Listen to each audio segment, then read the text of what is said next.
I'm going to, now the time is 7:01. I'm going to call this amended Board of Selectmen special meeting to order for September 23rd at 7:01 p.m. and go through the call to order and the Pledge of Allegiance. If you wouldn't mind, we're going to be hopefully doing, if I can find everything here. Bear with me 1 second. Go back to that. There we go. And ask that you please rise for the Pledge of Allegiance. I pledge allegiance to the flag of the United States of America and to the republic for which it stands, one nation, under God, indivisible, with liberty and justice for all. Thank you.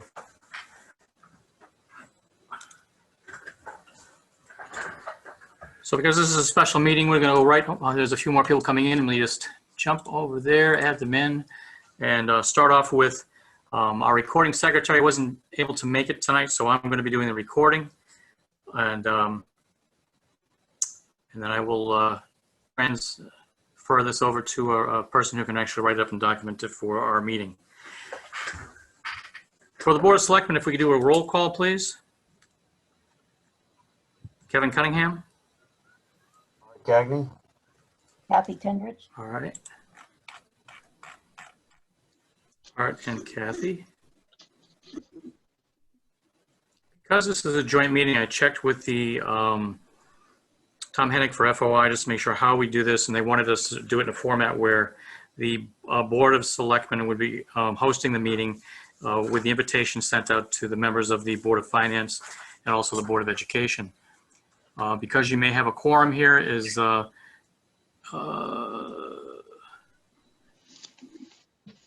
if the Board of Education chair would mind just taking a roll call of their membership, and that way we can keep that on track of that.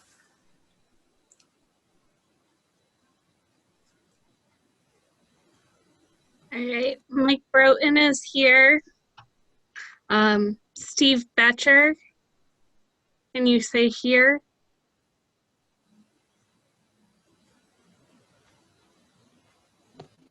Okay, I believe that's the only two. Steve is here. Okay, Steve is here. And I'm looking, I'm not seeing any other members.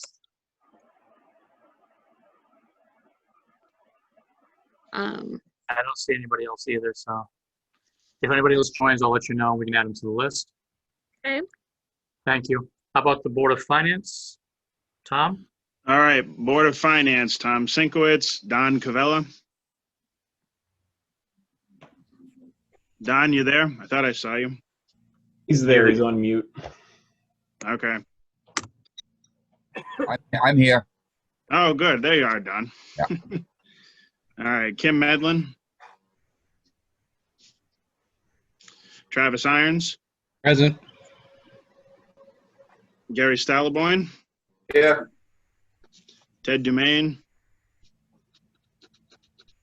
It's also on mute. Yeah, I thought I saw him. Matt Radin. Here. Keith Shiley. Here. All right, so I guess the only one I'm missing is Kim, unless she was on mute. I don't see her on the list. All right. All right, so thank you very much. What we decided to try to do is bring discussion on the new business items, item 1, 2, and 3. You'll see that item 1 says discuss the current budget status with the Board of Finance and Board of Education. I don't know if you have a current copy of the Board of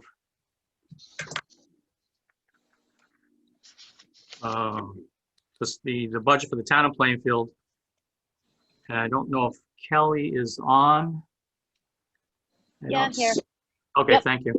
Yep. So you're able to answer questions, but I think if you look at what we have posted, I think it's actually in a very good position at this point.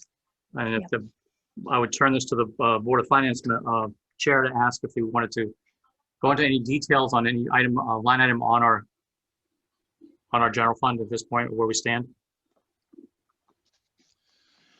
Sure. I don't have a specific one at the moment. I did want to give this opportunity, of course, for the Board of Finance members.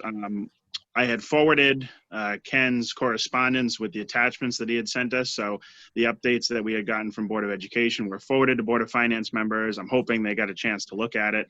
So I wanted to give this opportunity for them if there was any specific bullet points. For me personally, as Kevin said, we wanted to take advantage of this opportunity to get all three boards together. I was really behind that idea. I really liked the thought, and Kevin, I know, had thought it was a good idea as well to just take some time just to have this opportunity to discuss this, because what it really comes down to is when we before we know it, we're going to be in 21-22 budget season. It's going to be here very quickly. Kevin and I have already been talking about a number of things to be factoring into the budget proposal for 21-22. And I think it's important that we try to get ahead of the game and discuss some of these items here. And if we have any questions, even if it's not tonight, I think back and forth correspondence between Board of Ed, Board of Finance, and Board of Selectmen, obviously included, as we go forward, because I have a feeling that when we get into budget season finally, some of these things are going to be coming up, because what it's going to come down to is certain departments are probably going to be asking for more money. And of course, as always, Board of Finance is going to need detailed reasoning and proposals as far as, well, why is it that more money is needed? And I can just see some possibilities of it being linked back to COVID.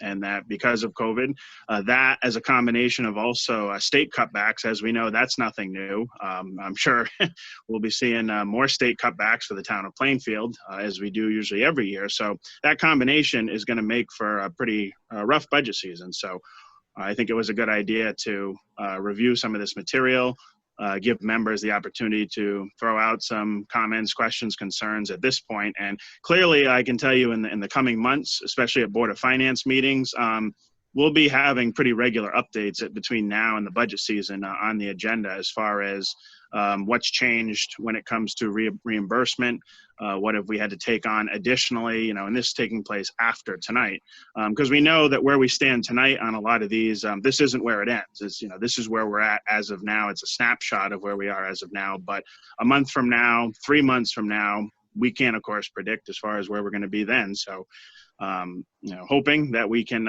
obviously hold it as close to budget as possible and not be going over, but time will tell.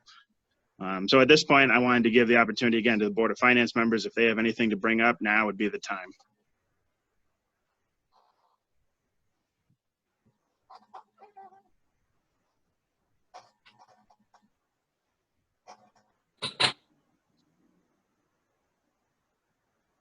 Yeah. If not, I also, oh, Don, yeah, is that you? I didn't get back home till, I don't know, about 5:30 tonight. So by the time I print this out, just quickly glancing through it. On the page, it says Business and Finance Services Expenditure Report. And I go all the way down to where it says General Insurance.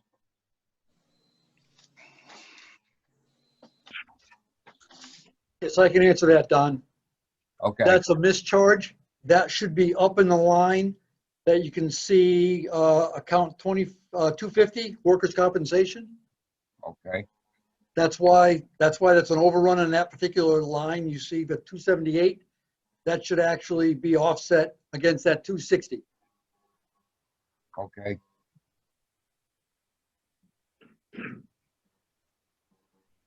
Okay. So it's just a wrong spot. Yeah, it's a mischarge. That's all. We'll do a journal entry to move it. Okay.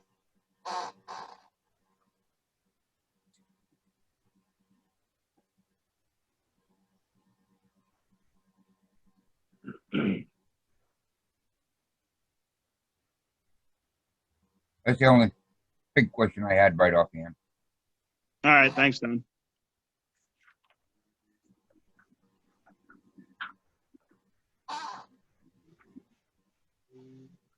Matt Radin, any questions? There was only, thank you, Tom. There was only one question that I had going through. It was a memo. Let me pull it up over here quickly to be specific. And it was pertaining back to the stabilization fund, basically the funds through the CARES Act, Corona relief funds. Correct me if I'm wrong, but those are passing through the town first to be allocated to the school district? No, sir. Those grants belong to the school. Okay. All right. So those are specifically earmarked to the school. So does that change what unused funds may be used for? Meaning, you know, are those still eligible to be set aside if you don't expend the full amount? Or what happens if those full dollars are not expended, or are those dollars already being planned to be spent? Well, from what I can determine right now, we have a lot of spending that happened in the current year before these grants became available. So we'll be doing quite a bit of transfer out to those grants, which is explained in the bottom of that email, where we've expended approximately $557,000 against that 838. So we still have approximately another 281,000 that we can spend against those. Okay.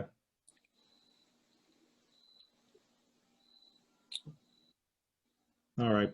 And this isn't, I don't think this is specifically called out here, but the busing situation, I was curious as to whether or not there were any updates, and I apologize, I missed the last Board of Ed meeting, so I'm not sure this may have already been discussed, but are there anticipated cost increases for the duration of the school year as it pertains to busing and transportation, given the corona safety measures? That hasn't been presented to us by DATCO. Is that, We do have some information that we have, and there's good and bad news. So on one end, the money's being sent by the state, earmarked as much as 150 to 170,000, which we can use for transportation. And in order to start the year, we had to add 3 more buses for our pre-K runs, because we can only put limited students on each bus, which is, I think, what you were addressing, Mr. Redant. Is there either savings or expenses? On the expense side, we have 3 more buses in order to keep the numbers of students at half the number, so there's only 1 child on a seat, ultimately not even more than 2. 3 buses, about 170, and they actually gave us that money, which would be in the 281,000 that you see. We would be able to cover that. That's the good news, and a little bit of the combination, because during the summer last year, I believe we spent between $105,000 to $106,000 for all of our summer courses and the students who came to school. Not the summer that just passed, the prior summer. This year, everybody was on remote, so our transportation cost was only $5,000 to $6,000. So there's $100,000 saving. So we have a whole year ahead of us, and we don't know yet whether we're going to need a sustained 3 more buses for the entire year, but we do know that we've saved some money. That could actually hopefully be a wash, but we're going to be watching that and reporting on that monthly, because it is a hot spot for us. okay, thank you. And my last question, still around the transportation issue. This is a contract year for DATCO, correct? Yes. Well, it's past the contract. This is a year we're bidding because we gave them a 1-year extension. Yes. Okay. So I would have to think that, is there an expectation of increased costs that may be presented from all parties that are being bid out to for this? Well, you're quite astute in the fact that everybody is struggling with transportation right now, and transportation companies have taken a huge hit because there's reduction in transportation due to remote, whether it's 1 day a week or every day. I think what happens is the competitive nature that people will be bidding. So remember, Connecticut is not isolated from the fact that Transportation Services of America, Student Transportation Association, DATCO, all of these companies are going to vie for every single contract. So while there could be anticipated increased costs that they may be bidding for the positions, there's also going to be increased competition because these people need to get restarted in the school. I think the biggest question will be if we bid it and COVID is been arrested or settled or somehow balanced. I think the companies are just going to try to give the fairest prices they can. I don't expect a huge change in the costs because we are one of the higher costs in the region. So I think that we're competitive out there. And I want to remind you that we also have some money set aside right now, both in the 2% set aside, and I just said we saved some money from the summer. So the issue is we may be able to balance any kind of cost surge in the very first year with money that should be able to be set aside from savings we'll get this year. Okay. Okay, thank you. I'll yield the floor.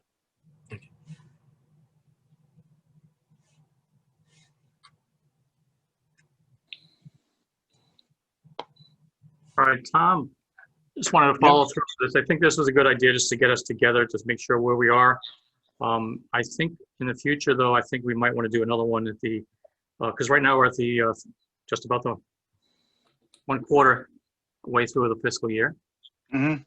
And maybe we want to do another visit to this. I know we're working on the budget for next season, but maybe do another touch base. So I would prefer, though, just maybe just the chairs to get together, and also Kelly and Ron and maybe Ken to sit down and just make sure on our budget side of it where we are, so that we don't have to pull everybody in. But then we can have another follow-up meeting at your next at that point at your next Board of Finance meeting to make sure that there's any questions to add those to the conversation. Yep, no, I'd be fine with that. It's just going to be kind of tight because by the time we get to the halfway point, we're also working on our budgets. Yeah, I did have one question. Kelly, you're on? Yep. So when it came to the plexi, Yep. what was the total cost on that? It was 11,000 something? Yeah, 11,640, I want to say. Yeah, and Yeah. did I understand right that that does not qualify as a COVID expense? No, it does not. FEMA's not reimbursing for that. No. Okay. Nope. So how does that We get had, covered? well, we had money in our town hall repairs line item, and that's where it's coming from, and it doesn't make that line item over. We did a line item transfer in there last year just to cover the cost, and then when I received the money, I was going to offset it, but Yeah. there's enough money that we transferred in that will cover the cost. Okay.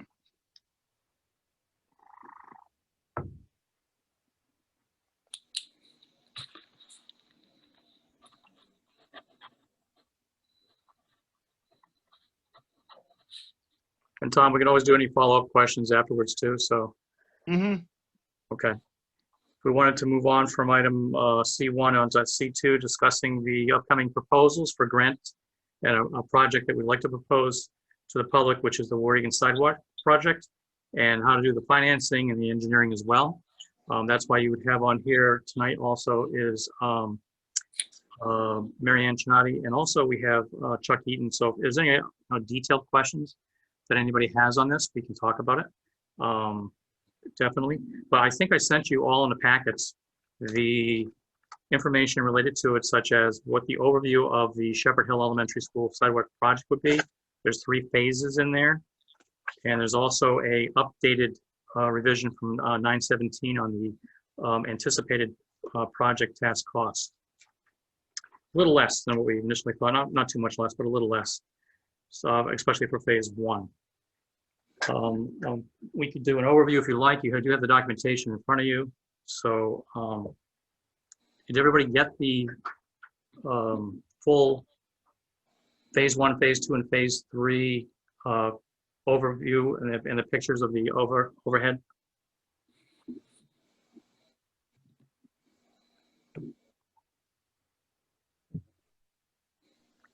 Kevin, I do, but I don't have the revived. I have the one from September 10th. Okay. Let me get rid of a few things. I'll pull it up for you.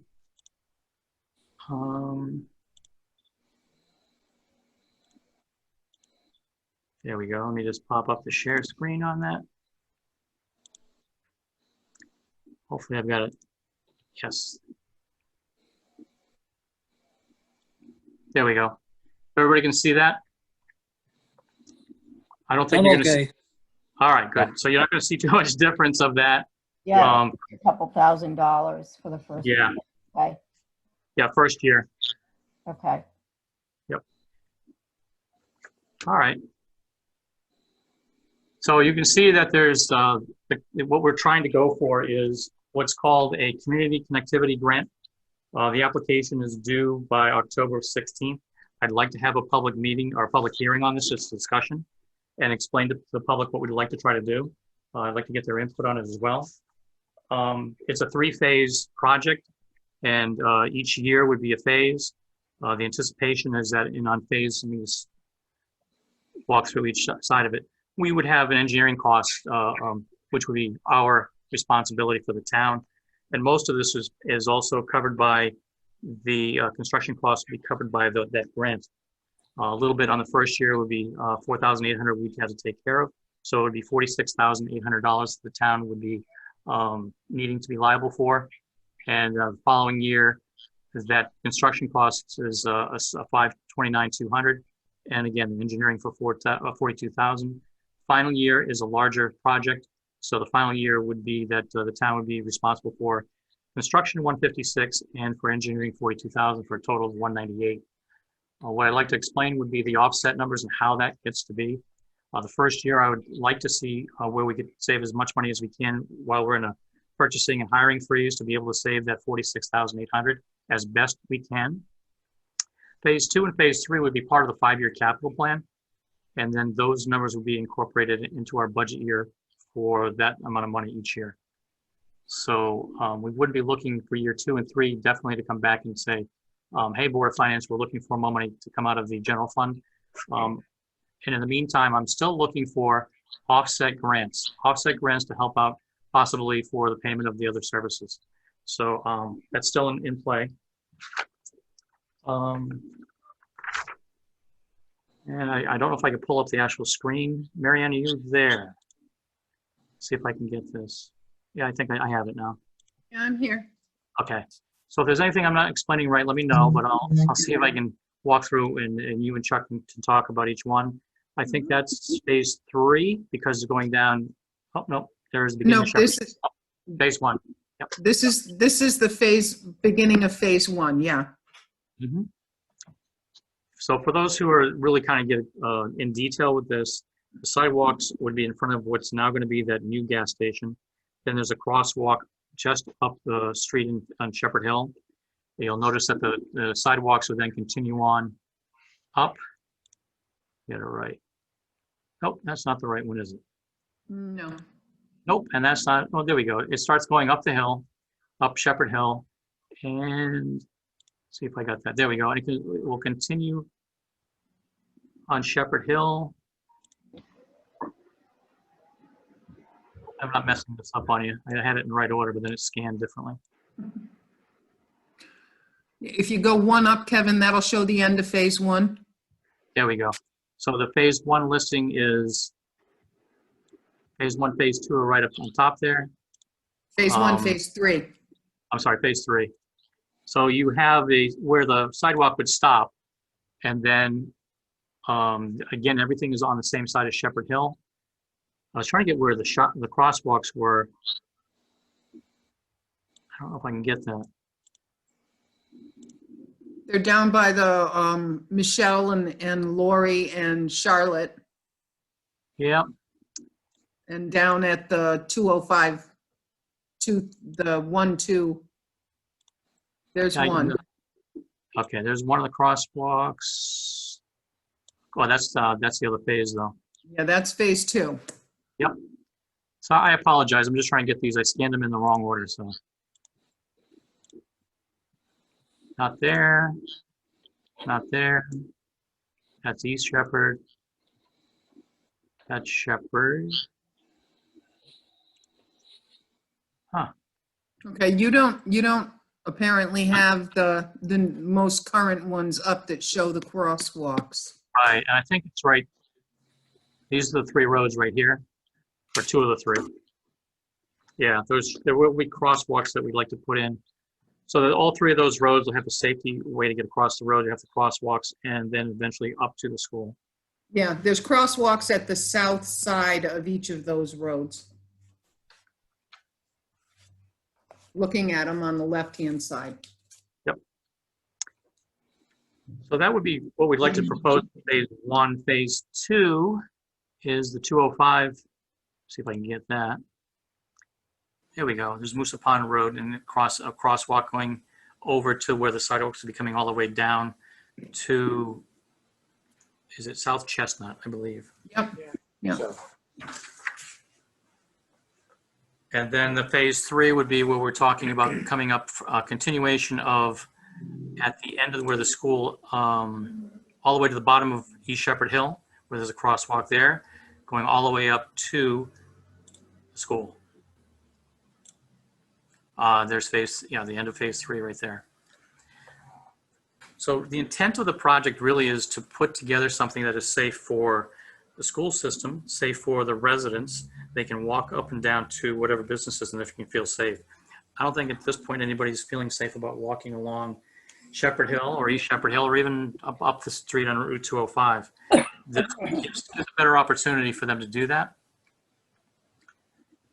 And Don Covell, I knew there was someone popped out.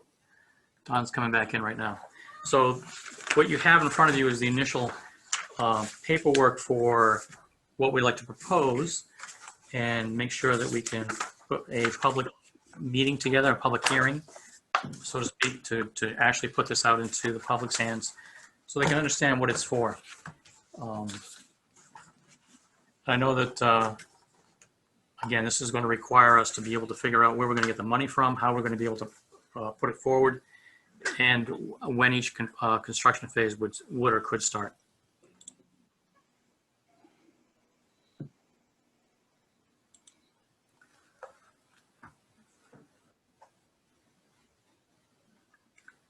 So I think at our selectmen's meeting on Monday, we'd like to probably put that together with a setting a date for the public hearing on that, and that way the people can understand what's about to be proposed if we decide to go forward with it. So I was looking for, I mean, this is a town project because it's really on the town side of the table here, but it kind of helps everybody along. And I wanted to get the input from the Board of Education, also the Board of Finance, because it has all components here. Do we have any questions or concerns on the funding for this or the actual project itself? I think probably, Kevin, the biggest question is going to be, even when you take it to a public meeting, is how that's going to affect the mill rate, you know, in the budgets. Yep, I think the biggest those issue. things can be calculated in, and I'm trying to get it so that when we're putting and proposing our budget to go forward, that we're pretty close to what we have right now, as close as we can, so that there'll be minimal effect on the town side.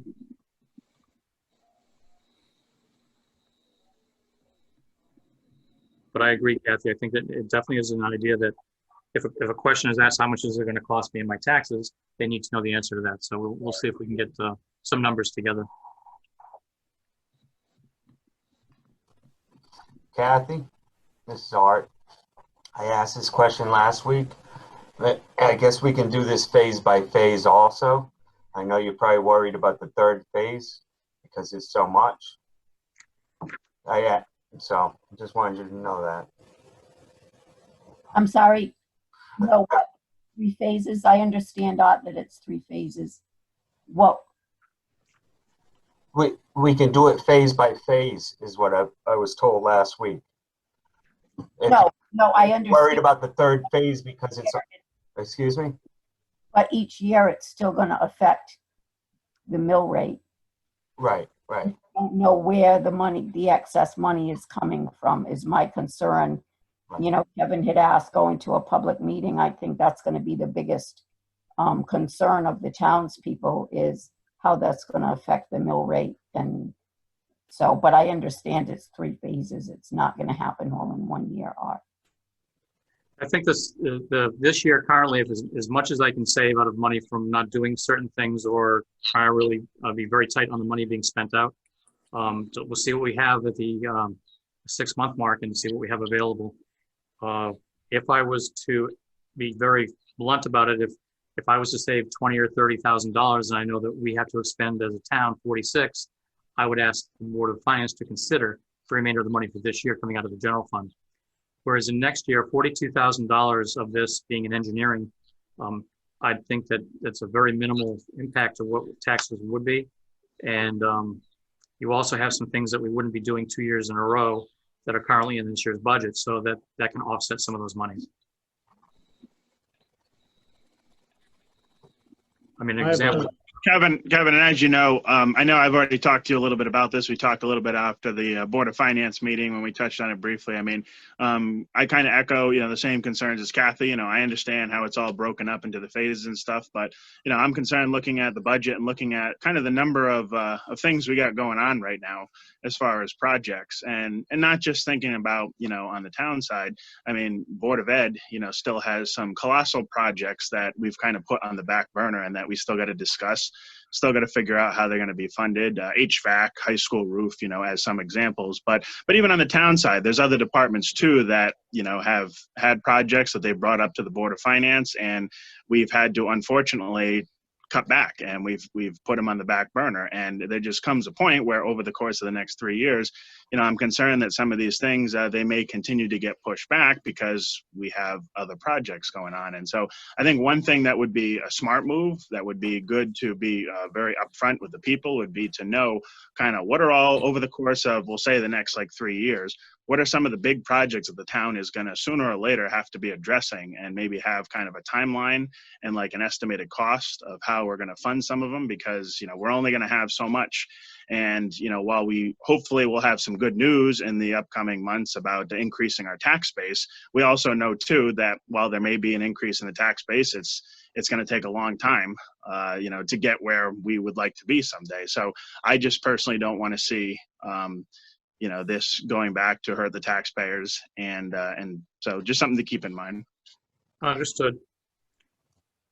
I will be looking at the 5-year capital plan and what projects that we can prioritize this to be done next, and include this in a list of that priorities. And for anybody that's on the call, I mean, we're willing to take our comments and concerns.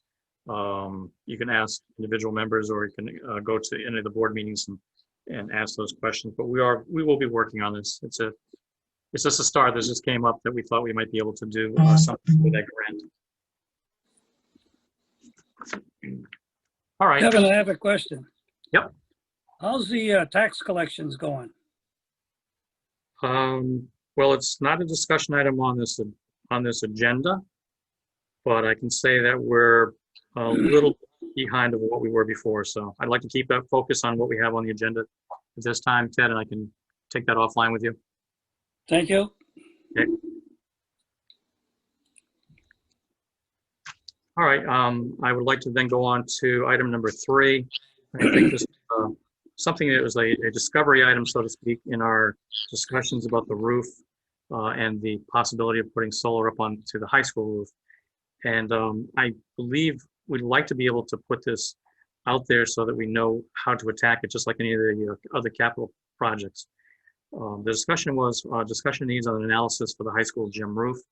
For those who are need to know what happens, the high school gym roof, I guess in a winter storm, you'd have the weight of the snow on top of the roof, trying to close the partitions between one side of the gym to the other. It wasn't happening because of that added weight onto the roof.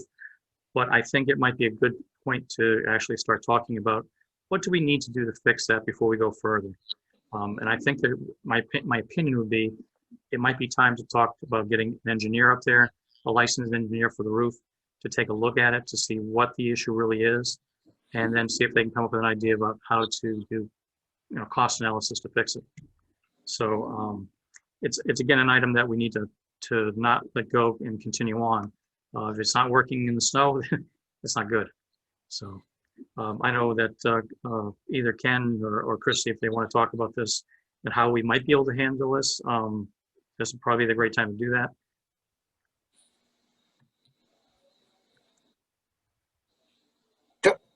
I can tell you that the Board of Ed is certainly prepared to have that study done. We know that there is nothing of safety, everything that we've checked on, but having an engineering study of that roof would give us a better understanding of whether or not there is something that can be just an adjustment that's made because of the weight bearing of snow on it, or whether there is something that's substantive. I mean, it could be something not inexpensive, but something that is reasonably expensive, or it could be something when you have that large of a roof. You can picture the size of the gymnasium and the spans.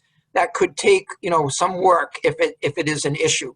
So having that study done, I think it can be done for a lot of reasons. One, I think we've already shown you that, we've been saving money from last year, which is a set aside, and that is a one-time, one-cost expense that basically says we can get an engineering study to give both the town and the schools an understanding of the roof, its integrity, and whether or not there is something that can be done to make sure that the weight is not something that compromises the sliding of the interior wall. So I just think it's something that is not a difficult challenge to get the study of. Once we get the results, then it has to go into the plan for the capital improvements as to when does it need to get done. And our only question that we wrote in our document was, we know that the roof has at least 3 to 5 years before we get a reimbursement. And we certainly would want to look to the state for 75% reimbursement. If it's a $500,000 structure, whether it's just the roof replacement or the integrity adjustment, certainly 500,000 to 700,000 means that a 75% reimbursement would save the town 400,000 plus as a housing aid grant. So the first step is the engineering. I believe we can get that done this year quite rapidly, get that done by January. And I believe that that could be either funded within our budget because of some cost savings, or certainly there's some money in the set aside that we have. That is a one-time, one-shot. It doesn't affect the taxpayer, and it doesn't affect our MBR or anything. It just basically solves a problem. Hey, Ken, this is Yep. Gary. To me, that's a serious design flaw in that design of that roof. Basically, you shouldn't be spending a cent on fixing that situation, because I know it's not going to be cheap. And then you should go after the original structural design engineers and have all the architects and have them pay for this issue, because that should not be happening. You get your study done by a reputable structural engineer, then you go after who designed it originally.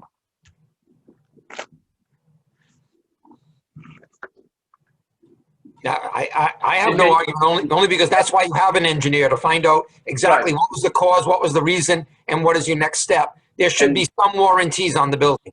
Now, does the state approve the design plans before the buildings are built? Because you're getting money for it. Does it get approved by the state also? I believe the state does review those plans. They do? I believe so. They did when we did all our new roofs. Yeah, should be on their dime also.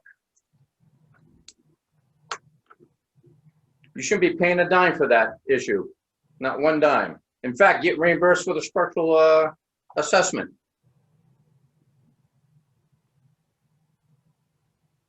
I think those are things we can look into as we go along with it. Oh, yeah. That should not be happening. End of story. Just remember the Civic Center.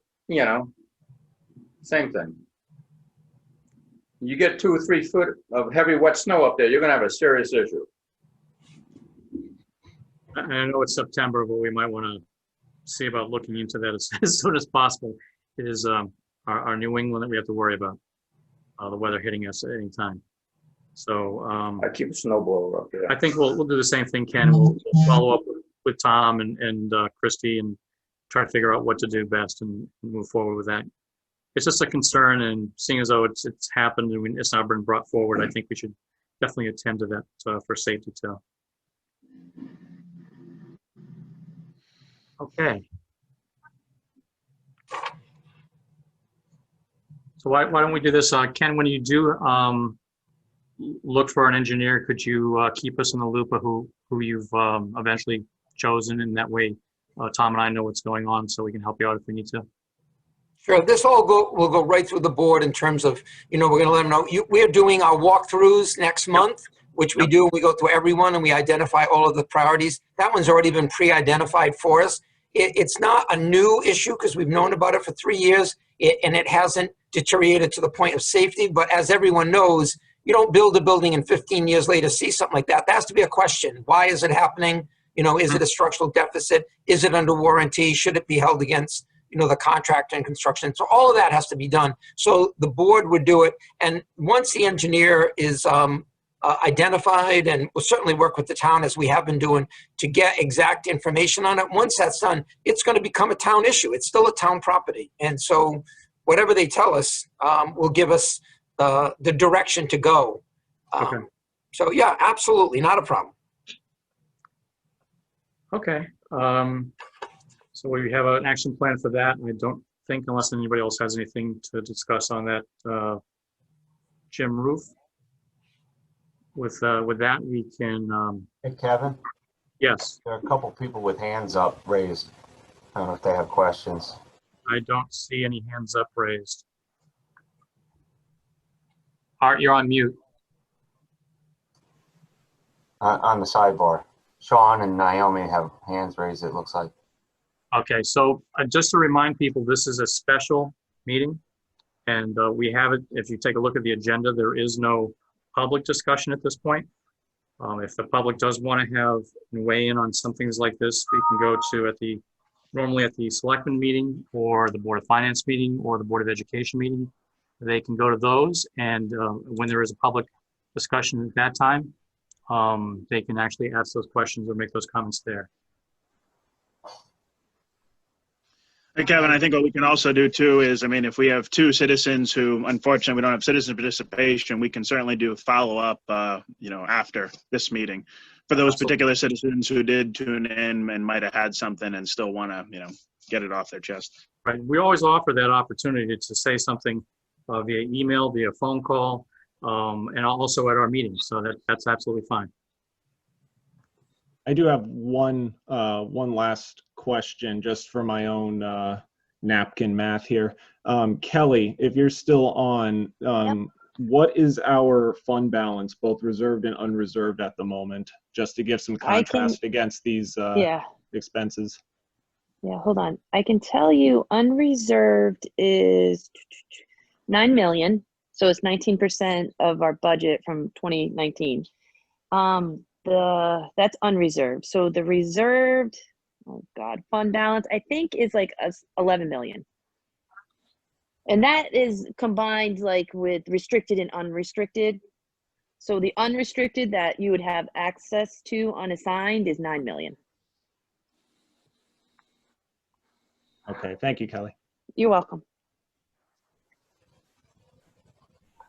Any other questions? So this is a Board of Selectmen special meeting. I would ask for a motion from the Board of Selectmen to adjourn at this point. So moved.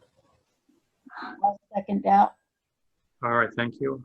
All in favor say aye. Aye. And we thank you very much for attending, and we will put up some minutes from this later on. And there are other meetings to go to the rest of the month, so thank you very much. Good night, all. Good night. Night. Good night. Good night. Good night, Uncle Ted.